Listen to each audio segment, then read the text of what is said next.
Hello everybody. Finally got my remote working like it's supposed to with this setup here. It's a windy day, the 29th of March 2024. Um, my plan today is to start on the engine work, get that one valve lifter replaced and check out the other valve lifters. Um, I probably won't worry about the valve stem seals since their design is like an umbrella type as far as I know, so I'm not too worried about that. The thing is not smoking the car, so even if they are kind of worn out, I'm just going to save that for some future engine rebuild when the heads get redone, that kind of stuff. Not a high priority right now. Um, I received my Valley gasket cover and intake manifold gaskets from Lincoln Land. I have those now, which is why I'm getting ready to proceed with the work. It's already midday, so I know I'm not going to finish today, but I should be able to at least get the intake manifold off and the Valley cover and see what it looks like under there. I'll start by draining some of the coolant out of the cooling system and try to salvage that. This is fairly new. I also ended up ordering the upper shock mount for this side of the car and a seat part for the seat rail, a little stud that goes in the side, also from Lincoln Land. I wasn't able to get them from Stinkin' Lincoln. So anyway, things are moving along. So hopefully things go smoothly with getting the intake manifold off and all that. All right, things are moving right along here.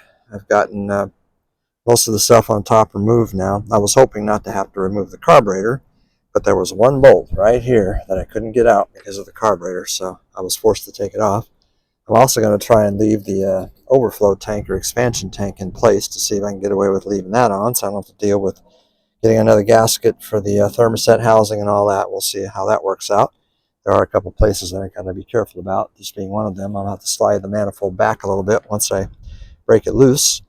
I drained about 3.5 gallons of coolant out of the system, so I'm not worried about anything leaking out once I pull the manifold off. And I'm probably going to take this assembly off back here too, since I want to slide the manifold back. I don't want to break anything. And I'm going to use my shop vac to clean things up here too, so I keep as much stuff out of the engine as I can. All right, the intake manifold is loose, as you can see here. So now the trick is to try and slide it back at the same time I'm lifting up on it, so I can get this tank to clear out of here. Wish me luck. All right, I'm going to see how this might work here. I'm sure I'll edit out parts that I don't need you to see. I'm going to see if I can be the human crane and lift that thing out of there. Probably have to stand up on it to do this right, but let's see how we do to start with. All right. Okay, this is going pretty well. I'll climb up here and finish it the rest of the way. Okay.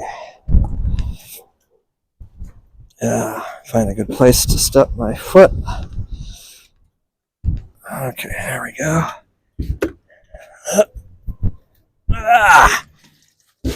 Crap, I had water in there still. I was trying to avoid that.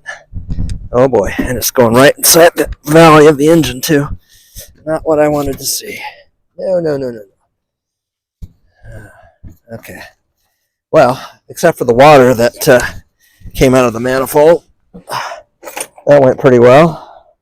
See if I can mop up some of that water before more of it gets inside the engine. All right. Okay. Yeah. What I'm pleased about is that I did not have to take that tank off after all. That actually worked. So, not happy about the water that just came out, but it's not going to hurt much. I found that the clamp for you probably can't even see it for this bypass hose here really wasn't even tight. So, I guess in a way it's working out pretty well that I had to go in here. All right. See if this remote works. Shuts it off over here.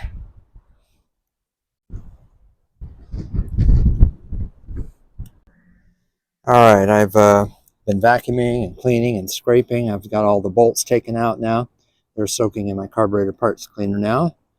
And I'm about to lift that valley cover off. So now we get to see how it looks inside the heart of this engine. Here here we go. Okay, not too bad. Could have been a lot worse. I mean, yeah, there's some sludge in there, definitely some sludge, but I can wipe most of that up. I'm not too worried about it. Okay, so I'm going to start cleaning, just wiping things down with my rags. And oh yeah, I got a lot of gasket material there I got to clean up too for the next valley cover. But it doesn't look that bad. All right, so I'm making progress on the cleaning. I've scraped off all the old gaskets. I still have to use my rotary wire brush for my drill. I'll clean the intake manifold surfaces up some more. And I've been wiping down a lot with just my disposable rags to get as much of this sludge out of here as I can, trying to get it as clean as I can without, it's not going to be perfect.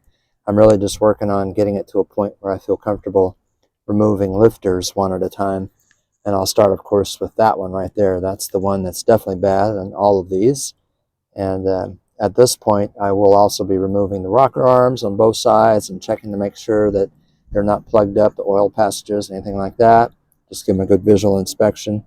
And while I have them off, I'll do one lifter at a time. My intention is to take each lifter apart, clean it, put it back together. So it's going to be time consuming, but since I've got this torn down as much as I do, I figure it's probably worth the time. Okay, I've finished cleaning all the gasket surfaces now. Scraped it with my wire brush, and I've continued to wipe things, and I'll continue wiping them. I'll eventually use some kind of solvent on a rag to continue cleaning that. But I'm to a point now where I feel comfortable pulling the rocker arms, and then I'll pull each of the push rods one at a time, keep them in order where they are right now in relative positions. And after that, I'll be able to get to that one bad lifter and examine the rocker arms and just keep it moving. All right, so the oil holes, there's two of them on each side. There's one here. This one may have been plugged up. There was a lot of sludge on this one. In fact, there's still a lot of sludge. You can see it kind of pushing out. That hole may very well have been plugged up.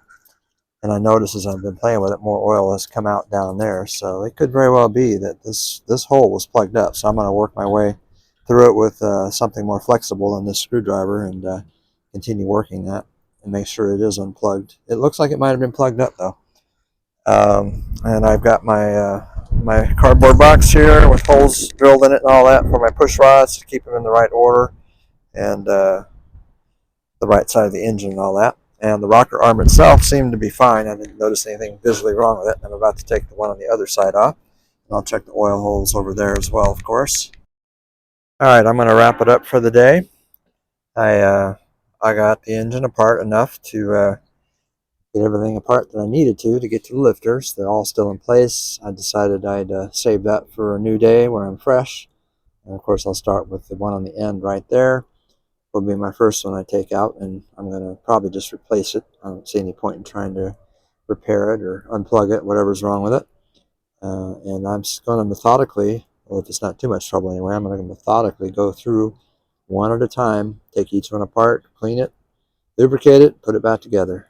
It just seems prudent to do that, and I'll continue to clean in here with a rag soaked in solvent or something to continue to remove the gunk and whatnot that's in here. I still need to double check the oil holes in here in the head to make sure they're clear, and the rocker arms themselves. So it went pretty smoothly. I don't really have any complaints. It's just a big job. So I'm just glad that I'm well into it now. I'm done cleaning gasket surfaces, at least. That's always a big job that I hate.